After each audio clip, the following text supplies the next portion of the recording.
नमस्ते अनि स्वागत छ तपाईहरुलाई मेरो भान्साघरमा। तपाईहरु सबैलाई योमरी पुन्नीको धेरै शुभकामना। र आज यही योमरी पुन्नीको उपलक्ष्यमा चाहिँ म तपाईहरुको लागि योमरीको स्पेशल रेसिपी लिएर आएकी छु। योमरीको रेसिपी चाहिँ मैले एकदमै डिटेलमा बनाएकी छु, झर्को नमानिकन हेर्नु होला। यसको लागि चाहिँ सबैभन्दा पहिला मैले एउटा बलमा 1 कचौरा र आधी जति चामलको पिठो लिएकी छु। यसमा मैले 1 चम्चा घिउ हालेर यो घिउलाई चाहिँ राम्रोसँग पिठोमा मिक्स गर्दै छु। अब यसमा म उम्लेको तातो पानी हालेर यसलाई बिस्तारै चलाउँदै छु। यसरी मजाले चलाएर यसको अलिक सफ्ट खालको डो हामीले बनाउनु पर्छ।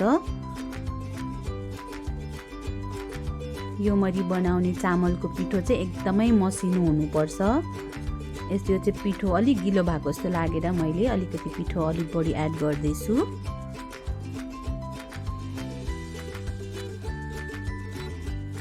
यसरी पिठोको डो बनाएर यसलाई हामी कभर गरेर राखिदिन्छौँ। चाहिँ म योमरीको फिलिङ्स बनाउँदै छु। त्यसको लागि मैले एउटा भाँडामा थोरै दुध राखेँ। त्यसमा म मसिनो गरेर पिनेको सुकुमेलको धुलो पनि मिसाउँदै छु।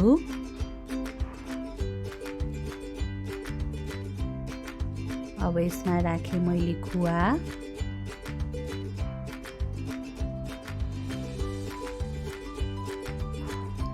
खुवालाई चाहिँ यसरी मैले दुधमा मिक्स गर्दै छु। यो चाहिँ अलि पग्लिनु पर्छ।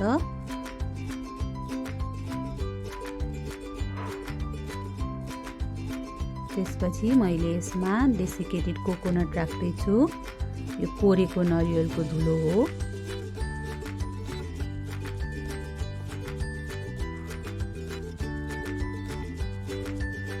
अब यसमा म राख्दै छु 2 चम्चा जति चिनी।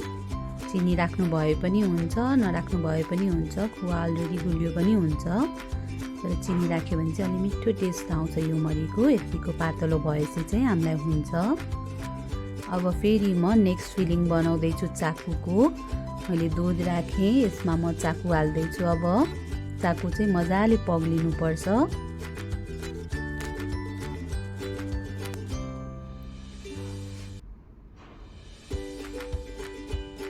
यसमा पनि मैले नरिवलको धुलो मिक्स गर्दै छु। र चाकु यतिको पग्लिसकेपछि मैले सुकुमेलको धुलो राखेँ। यसमा थोरै खुवा पनि राखेँ। अब चाहिँ म यसमा भुटेको तिल मिक्स गर्दै छु। तिलले चाहिँ यो चाकुको फिलिङ्सलाई चाहिँ एकदमै मिठो फ्लेभर दिन्छ। अब मैले यो मिक्सरलाई थोरै पातलो बनाउन अलिकति दुध एड गरेँ। अब चाहिँ हाम्रो दुईटै फिलिङ्स रेडी भइसकेको छ। यो अघिको रेडी गरेको डो हो। यसमा चाहिँ म अब हातमा थोरै तेल लगाएर यसको बल बनाउँदै छु। राम्रो स्मुथ बल बनिसकेपछि चाहिँ थोरै यसलाई सिलिन्डर सेप दिएर दुईटा हत्केलाको सहायताले तल चाहिँ चुच्चो बनाउँदै जाने। हेर्नुहोस् त, यतिको चुच्चो भइसकेपछि चाहिँ माथिपट्टिको भागलाई हातमा राखेर कोन सेप दिँदै जानुपर्छ। र यो औँलामा तेल लगाएर यसरी प्वाल बनाउने। बिस्तारै घुमाउँदै यो प्वाललाई अलिक ठुलो बनाउँदै जानुपर्छ। धेरै पातलो बनायो भने पनि फेरि फिलिङ्स लिक हुन्छ। त्यही भएर एकदमै ठिक्क मात्रै बनाउनु पर्छ। तेल लाउँदै मजाले यसलाई घुमाउँदै जाने।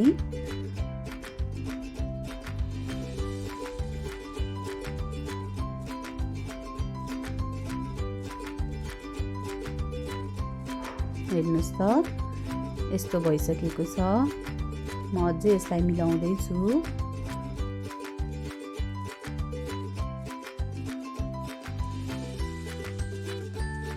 यति भइसकेपछि चाहिँ अब हामीले अघि बनाएको चाकुको फिलिङ्स म यसमा भर्दै छु।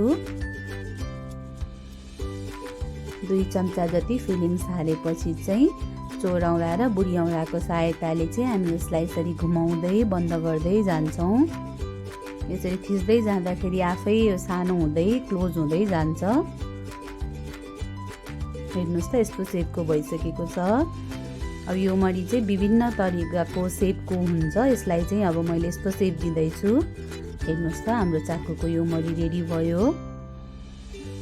अब एउटा फेरि खुवाको बनाएर देखाउँदैछु। अघि जस्तै गरी स्मुथ बल बनाउने थोरै सिलिन्ड्रिकल सेप बनाएपछि चाहिँ हत्केलाको सहायताले चुच्चो चुच्चो बनाउँदै जाने।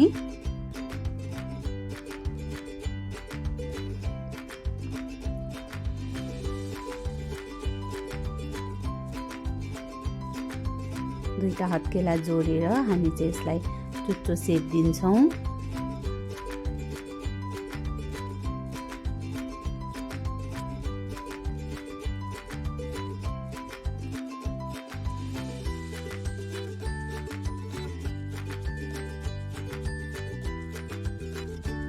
अलिक चुच्चो भइसकेपछि चाहिँ फेरि हामी यसलाई हत्केलामा राखेर यसलाई कोन सेप दिन्छौँ।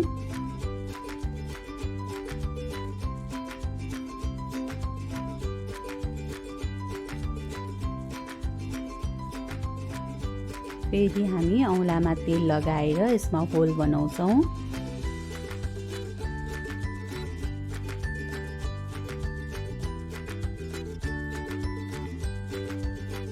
यसरी बिस्तारै घुमाउँदै तेल लगाउँदै फेरि घुमाउँदै हामी चाहिँ यसको होललाई चाहिँ अलि वाइड गर्दै जान्छौँ ताकि फिलिङ्स हाल्न सजिलो होस्। यसले नै योमरीको आइकोनिक सेप पनि क्रिएट हुन्छ। यसै गरी मजाले यसलाई अलिकति वाइड गर्दै जाने।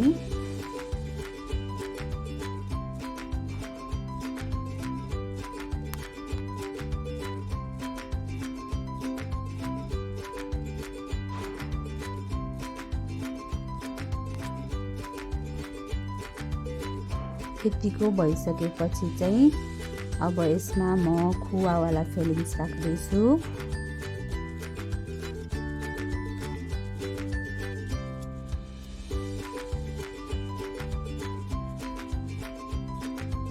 यसमा पनि लगभग 2 चम्चा जति खुवाको फिलिङ्स राख्ने र फेरि बुढी औँला र चोर औँलाको सहायताले यसलाई बिस्तारै घुमाउँदै यसको मुख बन्द गर्दै जाने।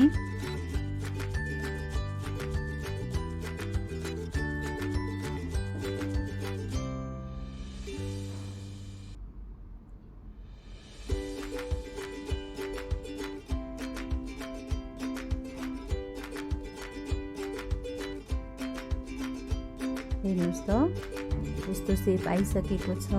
यसलाई चाहिँ म माथिपट्टि अलि अर्कै खालको डिजाइन दिन्छु। हेर्नुहोस् हाम्रो खुवाको योमरी पनि रेडी भइसकेको छ।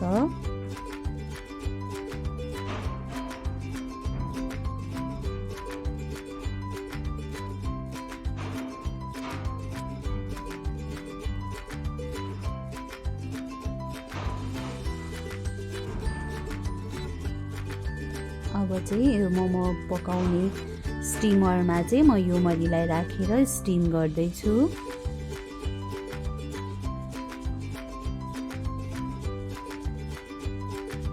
हेर्नुहोस् त हाम्रो योमरी पनि स्टिम भएर रेडी भइसकेको छ। कस्तो हेर्दै खाउँ खाउँ लाग्ने योमरी रेडी भइसकेको छ। यो चाहिँ चाकुवाला योमरी हो। यो चाहिँ हामीले पछि बनाएको खुवावाला योमरी हो। यसै गरी तपाईहरू पनि योमरी बनाएर आफ्नो फ्यामिलीसँग इन्जोय गर्नुहोला। मेरो च्यानललाई सब्स्क्राइब गरिदिनु होला र यो भिडियोलाई पनि लाइक र सेयर गरिदिनु होला। Thank you.